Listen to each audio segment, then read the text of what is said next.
You want to know the real lie? It's not that hard work gets you results.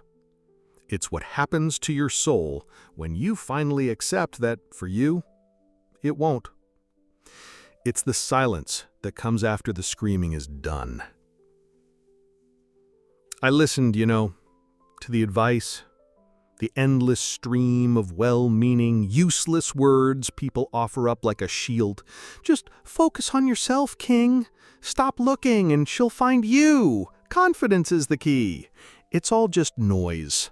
A mantra for the lucky, a platitude for the blessed. So I did it. I focused on me. I buried myself in my textbooks, pushed my grades from good to great. I even bought a guitar. Thought maybe I could learn a new skill, become more interesting. I poured every ounce of energy I had left into building a better version of myself, the man they tell you a woman wants. And the result? The silence just got deeper. The cosmic indifference became more profound. It's not even a cruel joke anymore. It's just a fact of my existence, like gravity. I went out last weekend. My friend, Mr. Radio Voice Dad, he brought a new girl. She was lovely. And the way she looked at him while he stood there in a wrinkled t-shirt rambling about some video game, it was with an adoration I can't even comprehend. And me? In my new shirt, with my practiced conversation starters, I was a ghost. A polite nod, a fleeting smile, and then I was just part of the wallpaper again. It's not that they're mean. It's worse. I'm just not there. I've stopped thinking of it as a curse. Curses are supernatural, personal. This feels more like a glitch in my source code, a fundamental flaw in my social programming. There's an invisible language being spoken all around me, a frequency of effortless connection that my receiver simply cannot pick up. It's not about wealth or looks or even charm, not entirely. It's an intangible currency that I am bankrupt in. I see men who are objectively my inferior in every quantifiable metric, and yet they are billionaires in this social economy. They possess that gravity. Maybe the flaw isn't an external curse.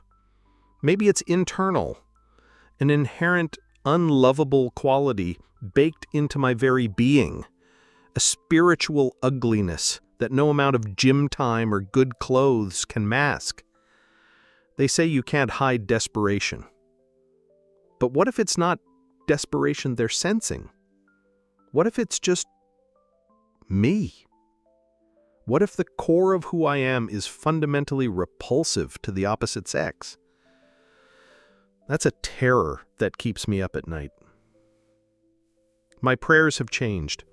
I'm done begging God for a woman, for a chance, for a sign. Now I just pray for the wanting to stop. I pray for numbness, for the strength to not care, to see a couple holding hands and feel absolutely nothing. No jealousy, no rage, no soul-crushing wave of self-pity.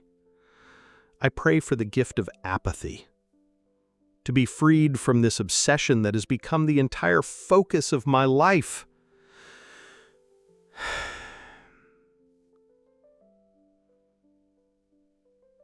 But the real torture, the true, refined cruelty of my situation, is the hope. That tiny, idiotic, stubborn little ember that refuses to be extinguished. It's the flicker of possibility when a girl holds my gaze for a fraction of a second too long.